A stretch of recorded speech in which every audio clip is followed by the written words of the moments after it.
Date format, discrete and continuous in Tableau. Continuous and discrete are mathematical terms. Continuous means forming an unbroken whole, without interruption. Discrete means individually separate and distinct.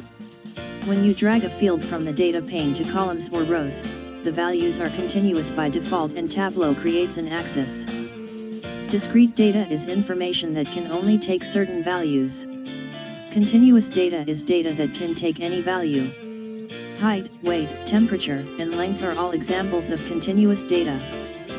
Discretee is shown in blue color where Continous shown in green color.